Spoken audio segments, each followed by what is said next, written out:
Morning प्यारे बच्चों। हमारा लेसन चल रहा था प्रतिरक्षा एवं रक्त समूह। आपके लिए मैं नोट्स तैयार करके लाई हूं इस लेसन के, तो अभी हम नोट्स देखते हैं एक बार।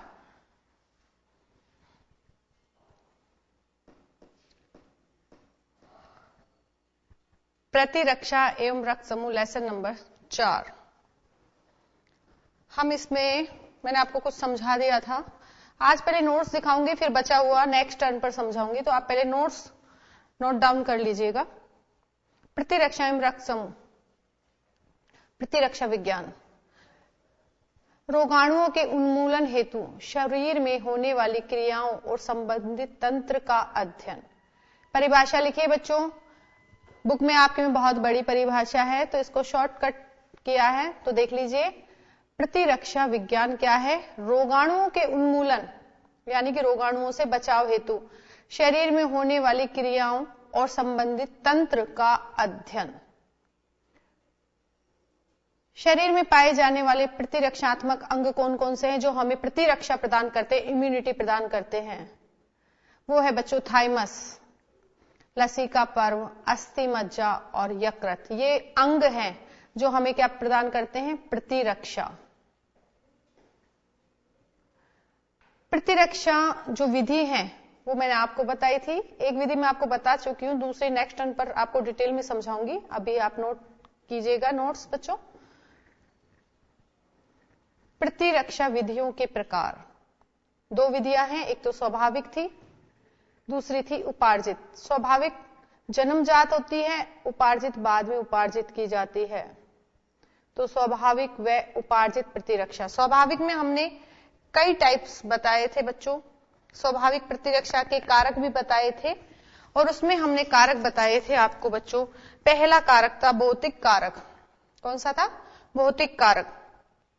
और भौतिक कारक में हमने बताया था जैसे नासिका छिद्रों में या अन्य अंगों में पाए जाने वाले सीलिया या फ्लेजेला, और बताए थे हमने आपको श्लेष्मा उपकला।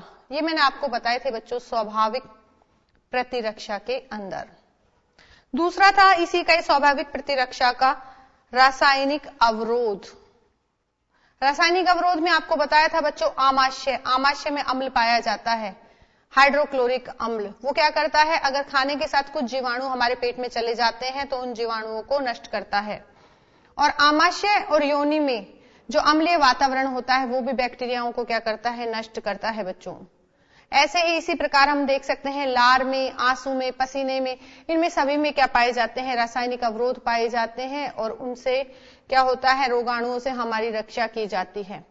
इसके बाद कोशिका अवरोध बताया था मैंने बच्चों आपको। कोशिका अवरोध, कोशिका अवरोध में बताया था आपको WBC में भक्षकाणु पाए जाते हैं जो क्या करते हैं? रोगाणुओं का भक्षण करते हैं, यानी कि भक्षण की क्रिया में सहायता करती हैं वो कोशिकाएं। और वो कोशिकाएं कौन कौन सी बताई थी आपको बच्चों? ध्यान पूर्वक सुनिएगा।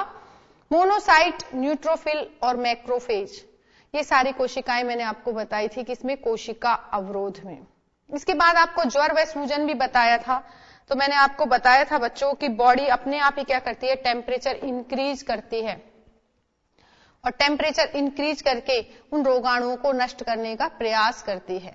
तो ये थी हमारी स्वाभाविक प्रतिरक्षा और प्रतिरक्षा के सहायक कारक। तो हमने चार कारक आपको बताएं: भौतिक अवरोध, रासायनिक अवरोध, कोशिका अवरोध, ज्वर व सूजन। जैसा कि आपको पॉइंट नंबर 4 पर दिखाई दे रहा है, तो आप इन्हें नोट कर लीजिए। प्रतिरक्षा की विधियां दो विधियां हैं, स्वाभाविक व उपार्जित। स्वाभाविक प्रतिरक्षा के लिए सहायक कारक हैं भौतिक अवरोध, रासायनिक अवरोध, कोशिका अवरोध, ज्वर व सूजन। इसके बाद हम बताएंगे बच्चों आपको उपार्जित प्रतिरक्षा। उपार्जित प्रतिरक्षा दो प्रकार की होती है बच्चों, एक तो सक्रिय, एक निष्क्रिय। सक्रिय, पहले तो हम बताएं कि उपार्जित होती क्या है। कि देखिए यह अनुकूली अथवा विशिष्ट प्रतिरक्षा भी कहलाती है। जो आपकी उपार्जित प्रतिरक्षा है यह कहलाती है अनुकूली अथवा विशिष्ट प्रतिरक्षा, उपार्जित का ही दूसरा नाम। और इसमें क्या होता है कि एक पोषक होता है जो क्या करता है? विशेष सूक्ष्म जीव और बाह्य पदार्थ के प्रति अत्यंत क्रियाशील होता है, वह उस पर विशिष्ट प्रघात करता है।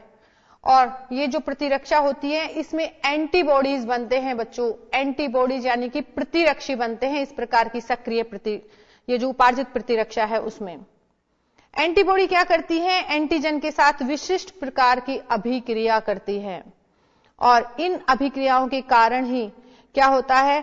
सेल मेडिएट इम्यूनिटी सक्रिय होती है, जिससे क्या होता है? इस प्रकार एंटीबॉडी के कारण एंटीजन का उन्मूलन किया जाता है।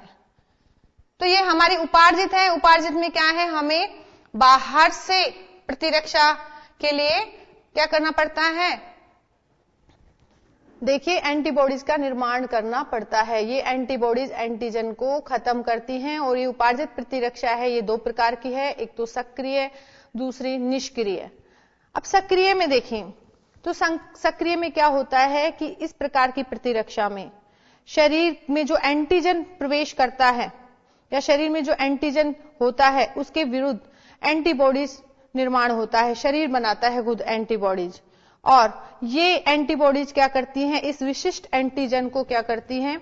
खत्म करती हैं और इस विशिष्ट एंटीजन के लिए विशिष्ट एंटीबॉडीज ही बनती हैं। तो ये थी हमारी सक्रिय। ये मैं आपको डिटेल में और बोर्ड पर भी समझाऊंगी, अभी तो आप नोट कर लीजिए। अभी हमारे काम की जो चीज है वो ही हम नोट कर रहे हैं। उपार्जित प्रतिरक्षा के प्रकार, दो प्रकार की प्रतिरक्षा है, एक तो सक्रिय, एक निष्क्रिय। तो सक्रिय में तो क्या होता है? जैसे ही एंटीजन आता है तो बॉडी क्या करती है? उनके प्रति तत्काल क्या करती है? एंटीबॉडीज, जो हमारा शरीर है उन एंटीजेंस के प्रति क्या करता है? तत्काल एंटीबॉडीज का निर्माण करता है, सक्रिय है। निष्क्रिय में क्या करते हैं? या फिर टीके वगैरह लगाए जाते हैं। निष्क्रिय में क्या करते हैं कि जो मरा हुआ वायरस है उसका प्रवेश कराया जाता है, जो हमारी बॉडी को नुकसान नहीं पहुंचाता, और उस मरे हुए वायरस के प्रति क्या होती है? हमारा शरीर एंटीबॉडीज बना लेता है।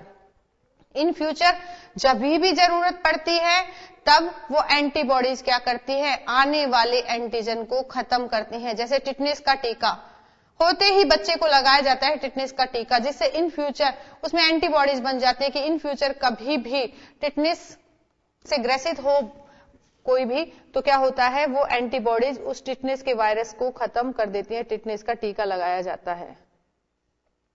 इसी प्रकार डिप्थीरिया है। डिप्थीरिया के लिए भी डीपीटी, डिप्थीरिया, तो डीपीटी का टीका लगाया जाता है। डीपीटी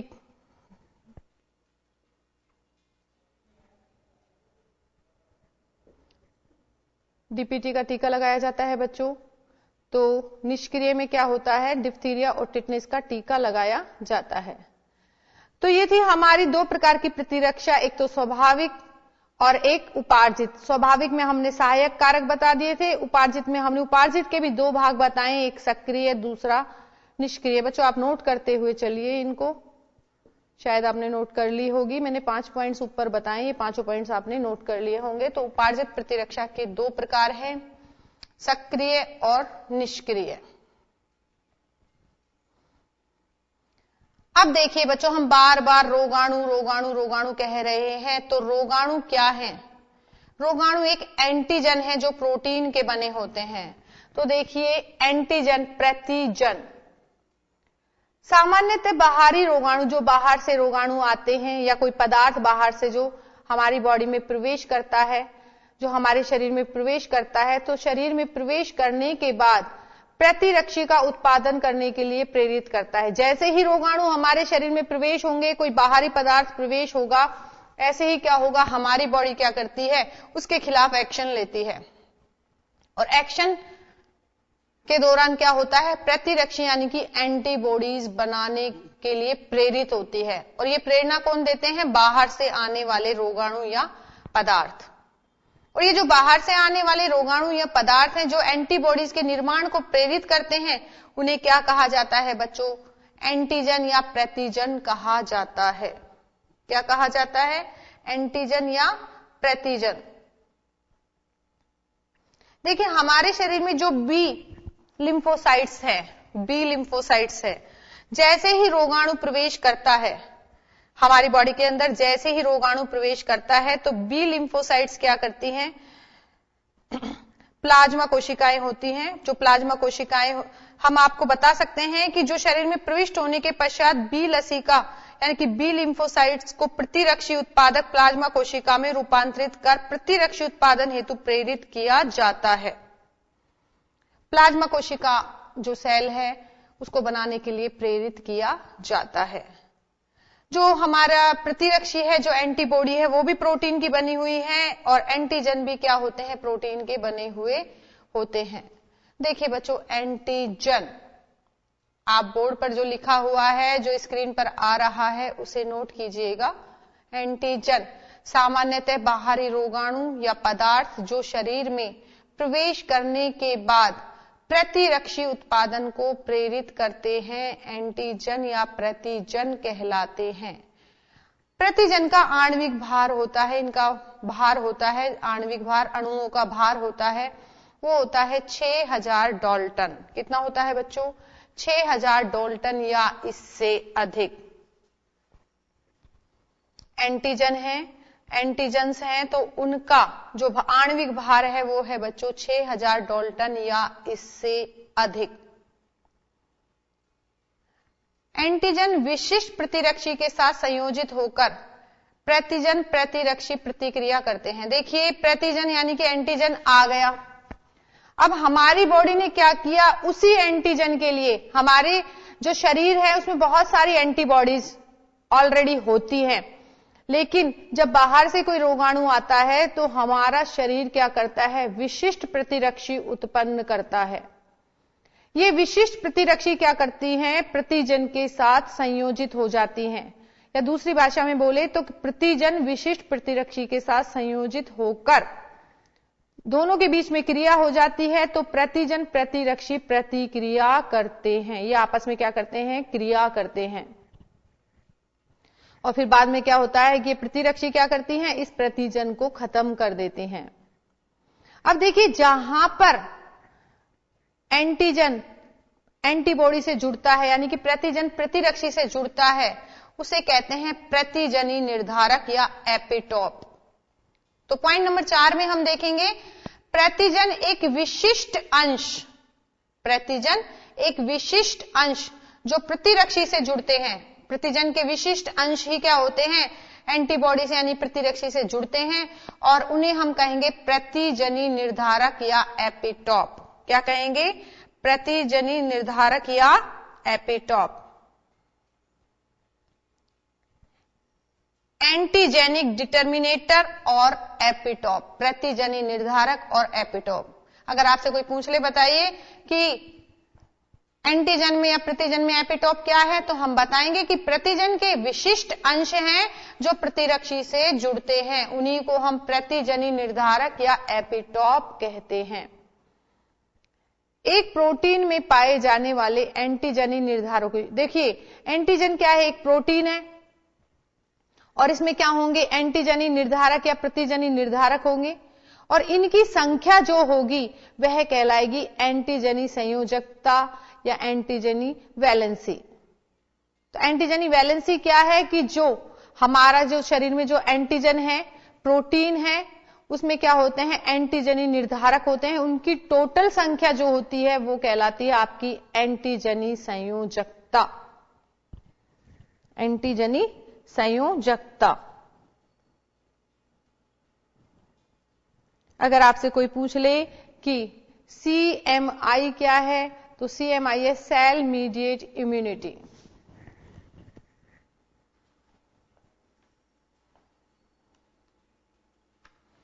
तो सेल मीडिएट इम्यूनिटी द्वारा प्रतिजन का नाश होता है। प्रतिजन का कई चरणों में नाश होता है बच्चों।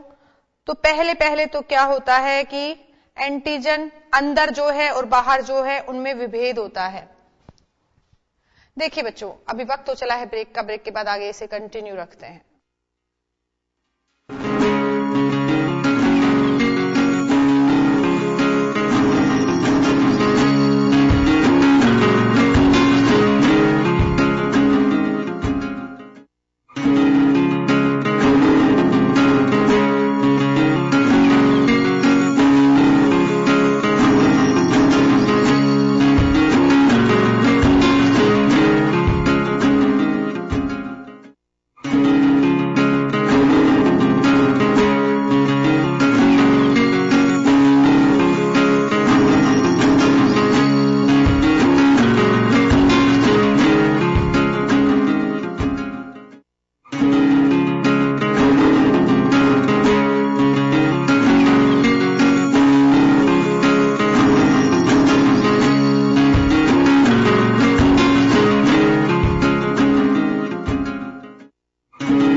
बाद स्वागत है बच्चों आपका। तो अभी हम देख रहे थे प्रतिरक्षा एवं रक्त समूह में एंटीजन, प्रतिजन। तो देखिएगा आगे।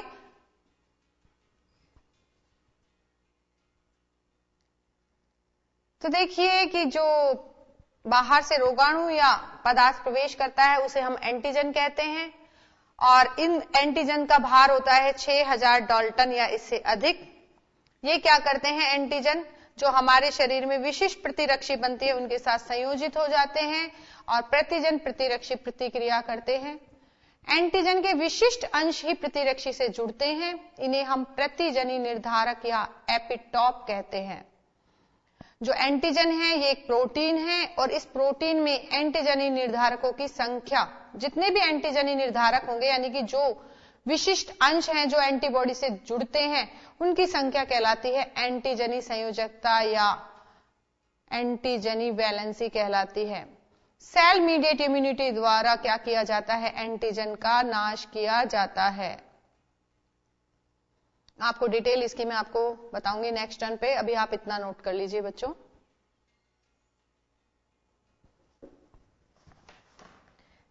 देखिए जो एंटीजन है और एंटीबॉडी है यानी कि प्रतिरक्षी है, उनके बीच जो कार्यविधि होती है वह 4 चरणों में होती है। सबसे पहले तो क्या होती है कि एंटीबॉडी पहचान करती है कि ये ऑलरेडी एंटीजन हमारी बॉडी का है या बाहर से आया है। तो सबसे पहले एंटीबॉडी क्या करेगी, उस एंटीजन की पहचान करती है। उसके बाद जब बाहर वाला जो एंटीजन आता है उसका क्या करते हैं, उसके निर्धारकों की संरचना के अनुसार बी लिम्फोसाइट और प्लाज्मा सेल का निर्माण किया जाता है। ये प्लाज्मा सेल क्या करती हैं, ये प्लाज्मा कोशिकाएं क्या करती हैं, एंटीबॉडीज बनाएंगी। जो बाहर से आया है ना एंटीजन, उसके खिलाफ क्या बनाती हैं, एंटीबॉडीज बनाती हैं। बाद में फिर एंटीजन और एंटीबॉडीज के बीच में क्या होती है, क्रिया होती है। प्रतिरक्षी और प्रतिजन के बीच में प्रतिक्रिया होती है। फिर वो पहचानता है, एंटीबॉडी पहचानती है कि मुझे इसी एंटीजन का नाश करना है, तो उस नाश के लिए फिर सेल मीडिएट इम्यूनिटी होती है, कोशिका माध्यित प्रतिरक्षा होती है, उसके द्वारा प्रतिजन का नाश किया जाता है। तो हमारे प्रतिजन के लिए इतने पॉइंट्स काफी हैं बच्चों, आप इन पॉइंट्स को याद कर सकते हैं। और 4 चरण मैंने आपको बता ही दिए। सबसे पहले अंदर जो बॉडी में ऑलरेडी है तो अंतर्निहित प्रतिजन और बाहर से आए हुए प्रतिजन में भेद होगा। उसके बाद क्या होगा कि जो बाहर से जो एंटीजन आए हैं उसके खिलाफ बी लिम्फोसाइट्स और प्लाज्मा सेल्स बनती हैं, और ये प्लाज्मा सेल्स क्या करती हैं, फिर एंटीबॉडीज के निर्माण के लिए प्रेरित करती हैं बॉडी को, और उस एंटीजन के लिए एंटीबॉडी बन जाती है। फिर वह एंटीबॉडी क्या करती है, उस एंटीजन के साथ जुड़ती है और सेल मीडिएट इम्यूनिटी द्वारा उस एंटीजन को नष्ट कर देती है। तो ये था एंटीजन। नेक्स्ट हम देखते हैं प्रतिजन या एंटीजन। ठीक है बच्चों, तो आप एंटीजन ही याद रखें, प्रतिजन की जगह हिंदी बिल्कुल शुद्ध हिंदी है, तो थोड़ा एंटीजन पर भी चले, इंग्लिश में भी थोड़ा थोड़ा सा प्रोनाउंसिएशन करें इसका। नेक्स्ट है प्रतिरक्षी। प्रतिरक्षी को बोलते हैं एंटीबॉडी। क्या बोलते हैं बच्चों, एंटीबॉडी। देखिए जो एंटीबॉडी है उनका निर्माण करती हैं प्लाज्मा कोशिकाएं। अभी अभी आपको बताया था कि बी लिम्फोसाइट्स क्या होती हैं, प्रेरित होती हैं प्लाज्मा कोशिकाओं के निर्माण के लिए। तो बी लिम्फोसाइट्स क्या बनाती हैं, प्लाज्मा कोशिकाएं बनाती हैं, उसमें चेंज होती हैं, और ये प्लाज्मा कोशिकाएं क्या करते हैं, प्रतिरक्षी यानी कि एंटीबॉडीज बनाते हैं। तो प्रतिरक्षी प्लाज्मा कोशिकाओं द्वारा निर्मित गामा ग्लोबुलिन प्रोटीन होते हैं। जो प्रोटीन है उसका भी नाम है, जिनकी एंटीबॉडीज बनी होती हैं वो है गामा ग्लोबुलिन प्रोटीन। तो जो एंटीबॉडीज हैं वो क्या है बच्चों, एंटीबॉडीज हैं गामा ग्लोबुलिन प्रोटीन है, और इनको कौन बनाता है बच्चों, प्लाज्मा कोशिकाएं बनाती हैं। और जो ये बनी है एंटीबॉडीज, इनको क्या कहा जाता है, इम्यूनोग्लोबिन आईजी भी कहा जाता है, आईजी। पैराटॉप, देखिए वहां तो हमने एपिटॉप बताया था। एपिटॉप वो था जो क्या करता है, प्रतिजन का विशेष अंश है जो प्रतिरक्षी से जुड़ता है, वो था एपिटॉप, जैसा कि ऊपर आप देख रहे हैं पॉइंट नंबर 4 में। प्रतिजन का जो विशिष्ट अंश प्रतिरक्षी के साथ जुड़ता है वो होता है एपिटॉप। इसी प्रकार प्रतिरक्षी का जो भाग, एंटीबॉडी का जो भाग एंटीजन से जुड़ेगा तो उसका भी नाम होगा, उसका नाम होगा पैराटॉप। क्या नाम होगा बच्चों? पैराटॉप। अब देखिए, जो ये एंटीबॉडीज हैं, हमने उसका देखा था एंटीजन का, ये था 6000 डाल्टन या इससे अधिक आणविक भार था। यहां पर हम एंटीबॉडीज को देख सकते हैं। एंटीबॉडी यानी प्रतिरक्षी अणु में भारी श्रृंखला होती है 440 तो अमीनो अम्ल होते हैं भारी श्रृंखला के, और हल्की श्रृंखला में होते हैं 220 यानी कि उसके आधे अमीनो अम्ल।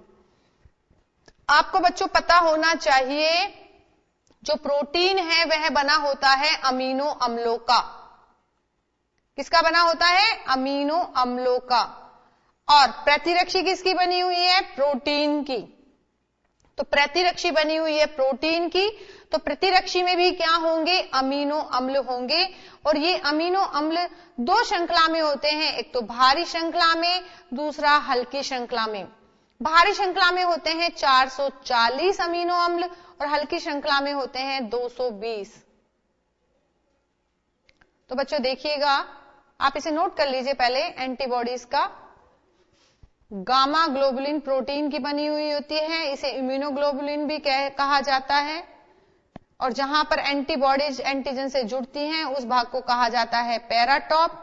एंटीबॉडीज अणु में भारी श्रृंखला में 440 अमीनो अम्ल होते हैं और हल्की श्रृंखला में होते हैं 220 अमीनो अम्ल।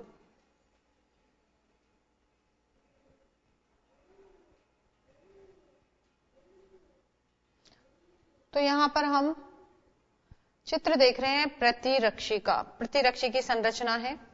तो यहां पर देखिए वाई शेप सा आपको दिखाई दे रहा होगा, पीले रंग का दिखाई दे रहा है, पीले रंग का, वो बच्चों है आपकी भारी श्रृंखला। कैसी श्रृंखला है? भारी। जहां पर भारी श्रृंखला है पीले रंग की जो आपको दिखाई दे रही है, और इधर जो नीले रंग की जो दिखाई दे रही है वो है हल्की श्रृंखला।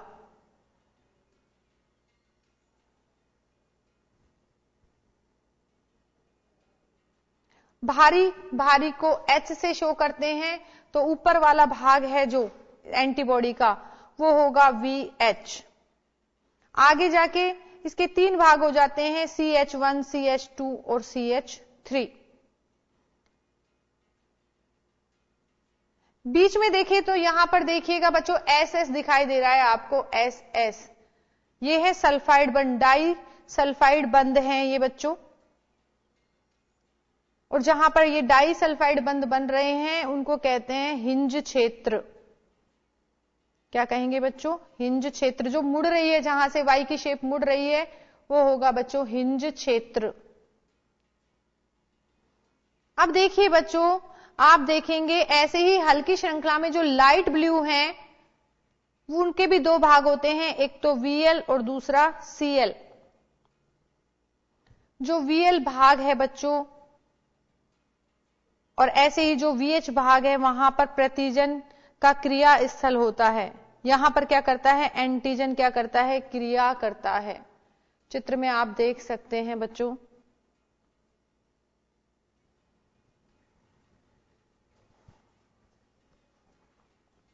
देखिए अभी आपको बताया कि जो एंटीबॉडीज हैं उसमें 2 भाग होते हैं, एक तो हल्की और एक भारी, 2 प्रकार की श्रृंखलाएं होती हैं। हल्की श्रृंखला के भी 2 भाग होते हैं, एक तो होता है अस्थिर भाग और दूसरा होता है स्थिर भाग। तो अमीनो अम्लों में NH2 समूह होता है और COS समूह होता है। तो ऊपर वाला जो भाग है वह क्या होता है? अस्थिर भाग होता है, जिसे कि हम VL से शो कर रहे हैं, और इसमें NH2 समूह होता है। दूसरा जो नीचे वाला भाग है वो होता है क्या? कार्बन समूह यानी कि COS समूह होता है। और जहां पर दोनों भुजाओं के उद्गम स्थल हैं उन्हें हम कहते हैं हिंज। वापस से वंस अगेन देखिए बच्चों, आप क्या देख रहे हैं? एक तो लाइट येलो है, फिर डार्क येलो है, ऐसे ही लाइट ब्लू है, फिर डार्क ब्लू है। जो लाइट ब्लू है और और लाइट येलो हैं वो कैसे होते हैं? अस्थिर भाग होते हैं और इनमें पाया जाता है अमीनो समूह, NH2 समूह पाया जाता है। और जो डार्क येलो हैं, देखिए नीचे जाके डार्क येलो हो रहे हैं, उनको 3 भागों में बांटा जाता है, CH1, CH2 और CH3। पीले वाले में, येलो वाले में CH1, CH2 और CH3, इनमें कार्बोक्सिलिक समूह होता है बच्चों।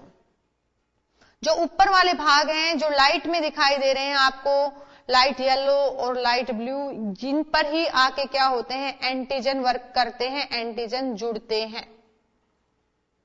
और जहां पर ये उद्गम हो रहा है इन भुजाओं का, देखिए ब्लू वाली का और येलो वाली का, जहां पर ये उत्पन्न हो रही हैं वहां पर उनको कहा जाता है हिंज क्षेत्र। तो ये थी हमारे प्रतिरक्षी का चित्र था। तो प्रतिरक्षी के चित्र में हम बता सकते हैं, वंस अगेन आपको मैं दोबारा बता देती हूं कि प्रतिरक्षी में 2 श्रृंखलाएं होती हैं। भारी श्रृंखला में 440 अमीनो अम्ल होते हैं, हल्की श्रृंखला में 220 अमीनो अम्ल होते हैं। बच्चों जो 440 अमीनो अम्ल है उनको पीले से दिखाया है और 220 अमीनो अम्ल है उनको नीले से दिखाया है। और पीले के भी 2 भाग कर दिए हैं, एक तो हल्का पीला और एक गहरा पीला। हल्के पीले का जो भाग है वो अस्थिर भाग कहलाता है और जो गहरा पीला है वो स्थिर भाग कहलाता है। हल्का पीला समूह है उसमें जो होता है NH2 समूह होता है और गहरे पीले वाले में होता है कार्बोक्सिलिक यानी कि COH समूह। तो ऊपर जो हल्का पीला है उसको कहेंगे VH और जो गहरे हैं उनको कहेंगे CH, और वो भी 3 होते हैं, CH1, CH2 और CH3। जो VH है वहां पर ही आके एंटीजन जुड़ता है। इसी प्रकार हम दूसरा इसका भाग देखेंगे हल्की श्रृंखला का। बच्चों हल्की श्रृंखला में देखिए, ये जो हल्की श्रृंखला है इसमें देख सकते हैं नीला वाला है बच्चों। इस नीले में देखिए जो लाइट नीला है वो हल्की श्रृंखला का है, इसे VL से शो करेंगे तो एंटीजन यहीं आके जुड़ता है। इसी प्रकार जो डार्क ब्लू है वहां पर क्या होता है? CH समूह होता है, कार्बोक्सिलिक समूह होता है। ये था हमारा प्रतिरक्षी का चित्र। अब हम प्रतिरक्षी के प्रकार देख लेते हैं जो भारी श्रृंखला के आधार पर। अभी हमने 2 प्रकार की श्रृंखला बताई है एंटीबॉडीज में, तो भारी और हल्की। तो भारी श्रृंखला के आधार पर प्रतिरक्षियों को 5 प्रकारों में बांटते हैं। भारी पॉलीपेप्टाइड श्रृंखला के आधार पर प्रतिरक्षी 5 प्रकार के होते हैं। IgG, कैपिटल G है बच्चों। IG तो हमने ग्लोबुलिन बताया था ना आपको, तो IgG, तो ये IG शो कर रहा है प्रतिरक्षी को और कैपिटल G शो कर रहा है उसके पॉलीपेप्टाइड श्रृंखला को। तो 5 प्रकार की प्रतिरक्षी होती हैं, IgG, IgA और IgM और IgF और IgD। इसको शॉर्टकट में हम याद कर सकते हैं गेम्ड, GAMED। शॉर्ट ट्रिक है आपके लिए, गेम्ड। IgG, G है तो IG तो आप याद ही रखोगे प्रतिरक्षी है, तो प्रतिरक्षी है तो G से IgG। A, गेम के आगे D लगा दो, गेम्ड हो गया ना। तो जो A लगाओगे आप तो IgA, IgM, IgE और IgD। IG आपको याद रखना है। कोई आपसे पूछ ले बताइए प्रतिरक्षी कितने प्रकार के हैं, तो आप बता सकते हैं 5 प्रकार के। कितने प्रकार के? 5। और आपको एक शॉर्ट ट्रिक याद रखनी है, गेम्ड, GAMED।